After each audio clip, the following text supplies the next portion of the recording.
We are looking at Ava's Freestyle Below the Water, commentary by Coach Chris. We're going to let this run just like the last video.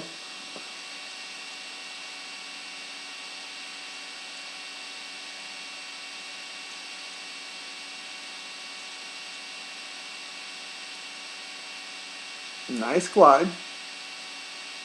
Really solid around the turns. That kick looks amazing. So I'm seeing a lot of stuff we're working on, and she's doing a real good job of integrating it into her swimming. So let's get a good view. Now, one of the things she's doing with her head position, she has like a down and away. She has 3 head positions. And you watch her rotate. And instead of keeping her head just straight forward and looking forward, she'll have like a little bit of to the side. And then she'll do that same thing the other direction. So a little bit to the side, a little bit away. So she needs to try and get rid of those extra side glances, those extra side head positions, and keep her eyes down and forward. And keep that stability. Because you'll watch, there's one, she's looking right at the camera.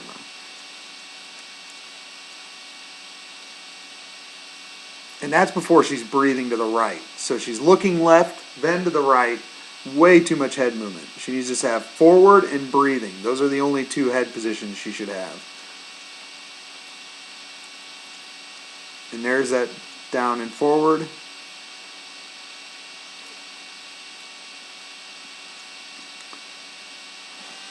Again, just the eyes are all over, the head's moving all over.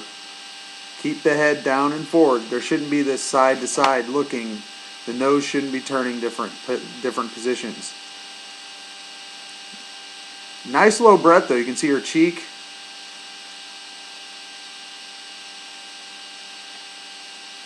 Here's that turn.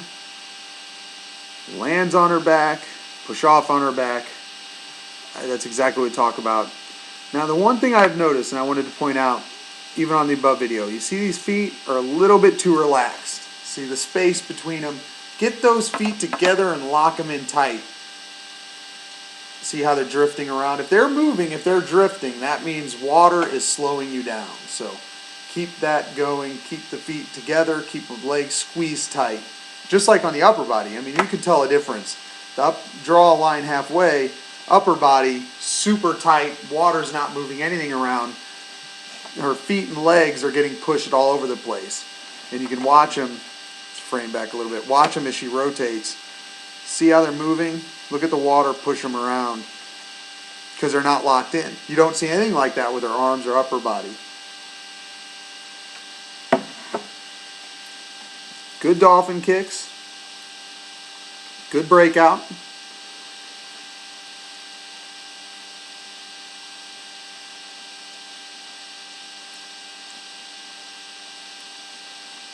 And really a lot of solid swimming.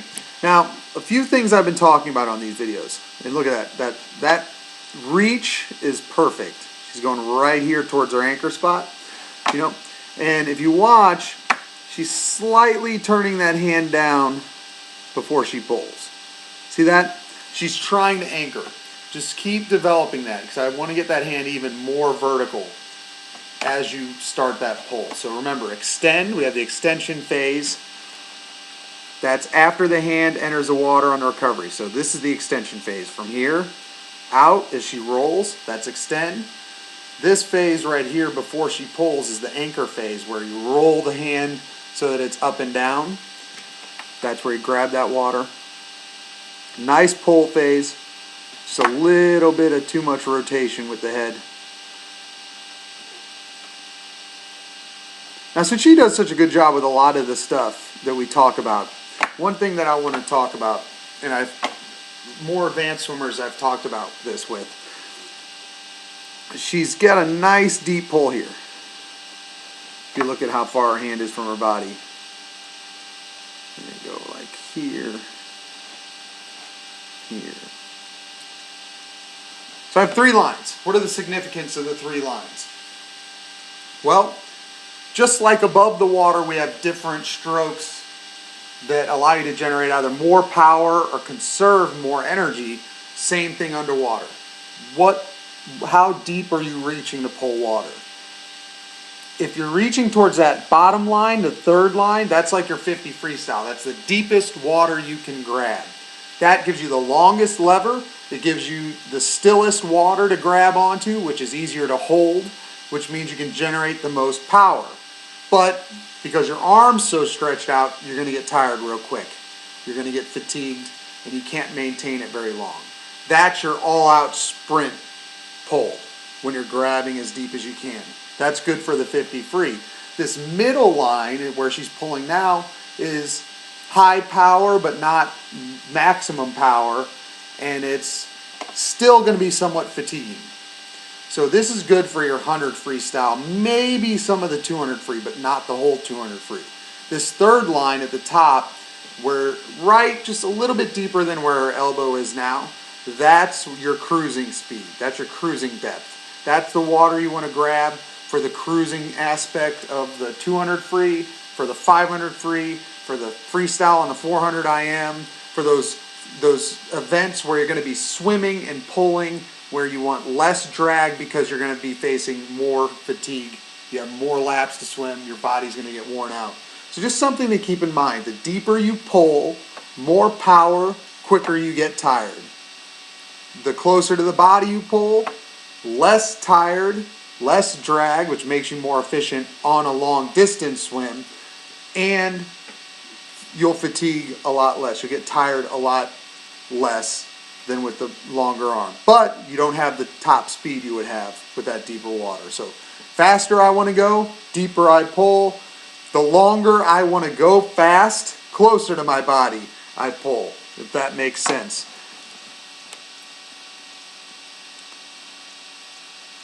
Again, really, really, really solid. Just a little bit too much side to side with the head movement. Kick looks great. And I'm going to try and draw something here. I'm using a mouse. So if she's here, yeah, and this is not perfect representation. If we have her head, okay, and she's looking down and forward. She's looking this way. She has 2 other head positions. She's got like a down to the side this way, and a down to the side that way. That she usually does as she's trying to roll and finish that extension with the opposite side. So when she's trying to reach in and slam her arm in with maximum power, she'll let her head rotate to that right. When her right arm's coming in, she'll let her head rotate to the left. We got to get rid of these extra head positions though. Again, good freestyler is going to have their non-breathing, which is down and forward, and their breathing, which is to the side. That's the only 2 head positions we want. So just keep that in mind as you're swimming.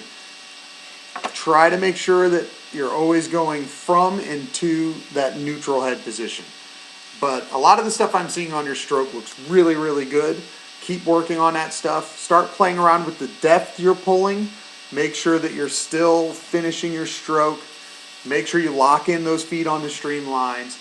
And, keep doing what you're doing. And let's try and get a little more similar left and right arm. Either go straight arm on both or bent elbow on both, or experiment with different things for different paces and races. Great job, and I'll see you tonight.